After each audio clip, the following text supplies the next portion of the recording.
റഷ്യക്കെതിരെ ഉപരോധം കടുപ്പിച്ച European union. യുക്രൈനെതിരായ സംഘർഷം അവസാനിപ്പിക്കാത്ത സാഹചര്യത്തിലാണ് നീക്കം.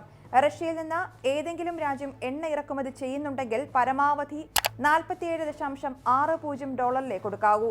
അതിനു മുകളിൽ വില നൽകിയാൽ ആ രാജ്യങ്ങൾക്കും ഉപരോധം ഏർപ്പെടുത്തുമെന്നാണ് യൂറോപ്യൻ യൂണിയന്റെ മുന്നറിയിപ്പ്. റഷ്യയെ സാമ്പത്തികമായി ഞെരുക്കുകയാണ് ഇതിലൂടെ ലക്ഷ്യമിടുന്നത്. നേരത്തെ ബാരലിന് $80 ആയിരുന്നപ്പോൾ റഷ്യൻ എണ്ണയ്ക്ക് EU $60 വിലപരിധി നിശ്ചയിച്ചിരുന്നു.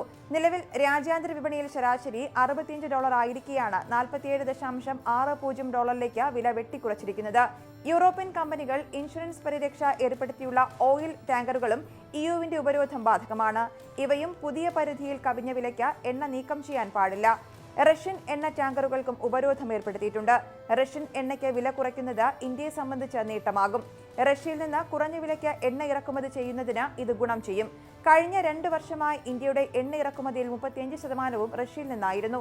നിലവിൽ ഇന്ത്യ ഏറ്റവും അധികം ക്രൂഡ് ഓയിൽ വാങ്ങുന്നത് റഷ്യയിൽ നിന്നാണ്. റഷ്യൻ എണ്ണ കമ്പനിയായ റോസ്നെഫ്റ്റിന് 49% ഓഹരി പങ്കാളിത്തമുള്ള ഇന്ത്യൻ സ്വകാര്യ എണ്ണ വിതരണ കമ്പനിയായ നയാരയുടെ ഗുജറാത്തിലെ റിഫൈനറിയിൽ നിന്നുള്ള എണ്ണയ്ക്കും ഉപരോധം ബാധകമാണെന്ന് EU അറിയിച്ചിട്ടുണ്ട്.